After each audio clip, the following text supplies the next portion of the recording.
శుక్లాంబరధరం విష్ణుం శశివర్ణం చతుర్భుజం ప్రసన్నవదనం ధ్యాయేత్ సర్వవిఘ్నోపశాంతయే. కావ్యగుణ వివేక వర్ణనం. అగ్నిదేవుడు పలికెను, గుణరహితమగు కావ్యం అలంకార సహితమైనను ప్రీతిజనకం కాదు. లలితం కాని స్త్రీ శరీరంపై హారం బరువు చేటు. దోషాభావమే గుణం కదా. గుణములను ఇక చెప్పుట ఎందుకు అని అనకూడదు. ఏలన శ్రేషాది గుణములు గూఢార్థత్వాది దోషములు వేర్వేరుగా చెప్పబడ్డాయి. కావ్యమంత శోభాతిశయమును కలిగించినవి గుణములు. సామాన్యములు వైశేషికములు అనేవి రెండు విధాలు. సర్వసాధారణములు సామాన్యములు ఇవి శబ్దార్థములతో సంబంధించి మూడు విధములగును. కావ్య శరీరం ఒక శబ్దాన్ని ఆశ్రయించినది శబ్దగుణం. శ్లేషలాలిత్యం, గాంభీర్యం, సౌకుమార్యం, ఉదారత, ఓజస్సు, యౌగికి అని శబ్దగుణములు 7 విధములు. శబ్దముల చిక్కదనం శ్లేష గుణ. వృద్ధ్యాదుల ద్వారా అక్షరములకు సంధి లేకపోతే అది లాలిత్య గుణం. ఉత్తమ భావ వ్యంజకములకు శబ్ద సమూహం విశిష్ట లక్షణయుక్తమైతే అది గాంభీర్యం. దానికే శబ్దత అని పేరు. నిష్ఠూరాక్షరం లేని శబ్దములు అధికంగా ఉంటే అది సౌకుమార్యం. శ్లాఘ్య విశేషణాలతో కూడిన ఉత్కృష్ట పదముల ప్రయోగం ఔదార్యం. దీనికే ఉత్తాన పదత అని పేరు. సమాస బాహుల్యం ఓజస్సు. ఇది పద్యాదులకు జీవితం. బ్రహ్మ మొదలు స్తంభం వరకు ఉన్న జీవుల పౌరుషాన్ని ఓజోగుణ విశిష్ట శబ్దములతోడనే వర్ణింప వీలగును. ఏ శబ్దములైనా ప్రయోగించి వర్ణింపబడు వస్తువుల ఉత్కర్షను సూచించినది అర్థగుణం. మాధుర్యం సంవిధానం. కోమలత్వం, ఉదారత, ప్రౌఢి, సామయికత అనే అర్థగుణములు 6. క్రోధ ఈర్షాదులందు కూడా ఆకార గాంభీర్యం, ధైర్యం ఉండటం మాధుర్యం. కార్యసిద్ధికై ప్రయత్నం సంవిధానం. కాఠిన్యాది దోషవర్జితముకు మృదు సన్నివేశం కోమలత. ఔదార్యంను సూచించు ఆశయమును అతి సుందరంగా ప్రకటిస్తే అది ఉదారత. అభీష్టముకు విషయం గురించి తన్నిర్వాహము సమర్థించు హేతుగర్భయుక్తులకు ప్రౌఢి అని పేరు.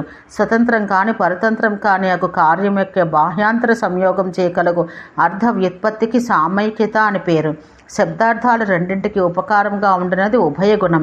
ప్రసాదం, సౌభాగ్యం, యథాసంఖ్యం, ప్రశస్తత, పాకం, రాగం అని 6 విధాలు. ప్రసిద్ధార్థములకు పదముల ప్రయోగం ప్రసాదం.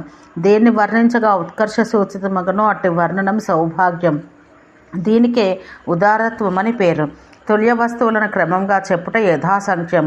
వర్ణనీయమగు దారుణ వస్తువును సమయానుసారంగా ఆధారణ శబ్దములచే వర్ణించుట ప్రాశస్త్యం.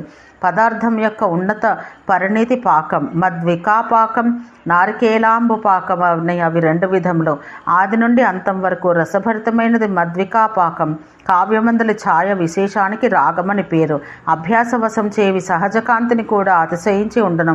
ఒకానొక విశేష లక్షణంచే అనుభవానికి వచ్చేదాన్ని వైశేషిక గుణం అంటారు. హరిద్రారాగం, కౌసుంభరాగం, నీలిరాగం అని రాగం 3 విధములు. స్వలక్షణ గోచరమైనది అనగా అనన్య సాధారణమైన ధర్మం విశేషికం. కావ్యదోష వివేక వర్ణనం. అగ్నిదేవుడు పలికెను, దోషం సభ్యులకు ఉద్వేగం కలిగించును. వక్తృవాచక వాచ్యాలతో ఏకద్వితి యోగం చేది 7 విధాలు. వక్త అంటే కవి. సంధిహానులు, అవినీతుడు, ఆజ్ఞుడు, జ్ఞాత అని వక్త 4 విధములు. నిమిత్తాన్ని, సంకేతాన్ని అనుసరించి అర్థాన్ని బోధించే శబ్దం వాచకం. పదము, వాక్యము అను దీని 2 భేదములు వెనుక చెప్పబడినవి. అసాధుత్వం, అప్రయుక్తత్వం అని పదదోషములు 2. వ్యాకరణ శాస్త్రానికి విరుద్ధంగా ఉండుట అసాధుత్వం. అప్రసిద్ధమగు పదమును ప్రయోగించుట అప్రయుక్తత్వం. ఛాందసత్వం, అవిస్పష్టత్వం, కష్టత్వం, అసామయికత్వం, గ్రామ్యత్వం అని ఇది 5 విధములు. లోకంలో ప్రయోగించని వైదిక పదమును ప్రయోగించిన ఛాందసత్వం. అర్థం స్పష్టం కాకుండుట అవి స్పష్టత్వం. దీనిలో గూఢార్థత్వం, విపర్యస్థార్థత్వం, సంశయితార్థత్వం అని 3 భేదములు. 3 అర్థం శ్రమచే తెలిస్తే అది గూఢార్థత్వం. వివక్షితార్థమునకు విపరీతముగా అర్థం బోధించడం విపర్యస్థార్థత్వం. అన్యార్థత్వం, అసమర్థత్వం అనే దోషములు కూడా విపర్యస్థార్థత్వంలో అంతర్గతమగను. అర్థం సందిగ్ధంగా ఉంటే అది సంశయితార్థత్వం. ఇది సహృదయులకు ఉద్వేగకరం కానిచో దోషం కాదు. ఉచ్చారణకు కష్టంగా ఉండుట కష్టత్వం. కవి సమయ విరుద్ధత్వం, అసమాయకత్వం. దీనికి నేయ అని కూడా పేరు. నీచార్థాన్ని బోధించుట గ్రామ్యతా దోషం. నింజమగు గ్రామ్యార్థమును చెప్పుట తత్స్మరణ, తద్వాచక, పదసామ్యం ఇవి గ్రామ్యతా దోషంలో 3 భేదాలు. సాధారణంగా ప్రాతిస్వికం, అర్ధదోషమని 2 విధములు. అనేక గతదోషం సాధారణకం. క్రియాభ్రంశం, కారకభ్రంశం, విసంధి, పునరుక్తత, వ్యస్త సంబంధిత అని ఇది 5 విధాలు. క్రియ లేకపోవట క్రియభ్రంశం. కర్త్రాది కారకములు లేకుండాట కారక భ్రంశం. సంధి దోషం విసంధి. సంధ్యభావం విరుద్ధ సంధి అని విసంధి 2 విధములు. విరుద్ధములకు పదార్థాంతమును బోధించుటచే విరుద్ధ సంధి దుష్టమైనది. మాటిమాటికి చెప్పుట పునరుక్తత్వం. అర్ధావృత్తి పదావృత్తి అని రెండు విధములు. అర్ధావృత్తి రెండు విధములు. కావ్య ప్రయుక్తముకు శబ్దం చేతను శబ్దాంతరం చేతను ఏర్పడు పదావృత్తి చే అర్ధావృత్తి కలగదు. పదమాత్రమునకే ఆ వృత్తి ఏర్పడును. దూరముగా ఉన్న పదముల అన్వయం వ్యస్త సంబంధత సంబంధాంతర ప్రతీతి. సంబంధాంతర జన్యత్వం ఏ తదుభయ అభావం. వీటిచే వ్యస్త సంబంధిత్వానికి మూడు భేదములుండను. పై మూడింటి యందును పద వ్యవధాన వాక్య వ్యవధానాలచే మూడేసి భేదములు ఏర్పడను. పదవాక్యములందు అర్థమాన భేదములచే వాచ్యార్థం రెండు విధములగును. వ్యుత్పాదిత్వం వ్యుత్పాద్యమైన పదవాచ్యార్థం రెండు విధములు. హేతువు అభీష్ట సిద్ధికి వ్యాఘాతమైతే అది దుష్టం. అసమర్థత్వ అసిద్ధిత్వ విరుద్ధత్వ అనైకాంతికత సత్ప్రతిపక్షత్వ కాలాతీతత్వ సంకర పక్షాభావ సపక్షాభావ విపక్షాస్థిత్వ నిరర్ధత్వములు 12 హేతు దోషములు.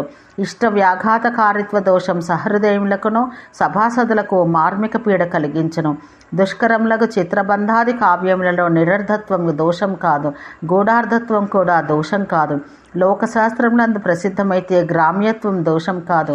క్రియను ఆజ్యాహారమున చేసుకొనుటకు అవకాశం ఉంటే క్రియాభ్రంశం, కారకమున ఆజ్యాహారం చేసుకొనుటకు వీలుంటే కారక భ్రంశం దోషములు కావు. ప్రగృహ్య సంజ్ఞను బట్టి ప్రకృతి భావం వస్తే విసంధిత్వం దోషం కాదు. సంధి చేస్తే ఉచ్చరించట కష్టమైనప్పుడు విసంధిత్వం దోషం కాదు. అనుప్రాసలో పదావృత్తి ఉన్నప్పుడు వ్యస్త సంబంధత్వం దోషం కాదు. అర్ధ సంగ్రహమున అర్ధావృత్తి దోషం కాదు. కానీ వ్యుత్క్రమాదులు మాత్రం దోషం. ఉపమానోపమేయముల విభక్తి సంజ్ఞ లింగ వచనాలలో భేదమున్నను బుద్ధిమంతులకు ఉద్వేగం కలగనంత వరకు అవి దోషాలు కావు. ఉద్వేగాన్ని కలిగించని దోషములు దోషకరములు కావు. అనేక వస్తువులకు ఒక వస్తువుతో అనేక వస్తువులకు అనేక వస్తువులతో ఔషమ్యం చెప్పినప్పుడు దోషం లేదు. కవిజన పరంపర అంగీకృతముగా సదాచారానికి సమయమని పేరు. దాన్ని సకల సిద్ధాంతవాదులను నిస్సంశయంగా అనుసరిస్తారు. కొన్ని సమయాలను కొంతమంది అనుసరిస్తారు. ఈ విధంగా సమయాలు రెండు విధాలు. ఏదైనా ఒక సిద్ధాంతాన్ని అనుసరించిన చేతను భ్రాంతి చేతను ఈ మతభేదం ఏర్పడను. కొంతమంది మునుల సిద్ధాంతానికి తర్కం ఆధారం, కొంతమందికి క్షణభంగవాదం ఆధారం. పంచభూత సంఘాతంచే శరీరమున చైతన్యం వచ్చునని కొందరందరు, స్వతహా ప్రకాశమగు జ్ఞానమే చైతన్యమని కొందరందరు. కొందరు ప్రజ్ఞాత స్థూలతావాదులు, కొందరు శబ్దానేకాంతవాదులు ఈ జగత్తుకు బ్రహ్మ కారణమని శైవ వైష్ణవ శాక్త సౌర సిద్ధాంతవాదులు అంగీకరించరు. కానీ సాంఖ్యులు దృశ్య జగత్తుకు ప్రధానమే కారణమని చెప్పుదురు. ఈ విధంగా సరస్వతీ లోకాన సంచరించే విచారకులు పరస్పర విపర్యస్త దృష్టితో చూచుచు యుక్తులతో పరస్పర ఖండనం చేసుకొనుచున్నారు.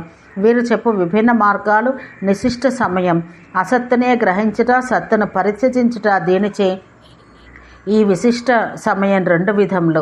ప్రత్యక్షాది ప్రమాణములచే బాధితమైనది అసత్తు. దేనియందు జ్ఞాన ప్రకాశముండునో ఆ మతమునే కవులు గ్రహించాలి. ఏది అర్ధక్రియాకారియో అదే పరమార్థ సత్. అజ్ఞాన జ్ఞానాతీతమై ఉన్న ఏకమాత్ర బ్రహ్మయే పరమార్థ సత్. అది జ్ఞేయం. అది ఏ సృష్టిపాలన సంహార హేతువగు విష్ణువు. అది ఏ శబ్ద అలంకార రూపం. అది ఏ పరాపర విద్యలు. దాన్ని తెలిసిన వాడే సంసార బంధ ముక్తుడగను. ఓం శాంతి శాంతి శాంతి.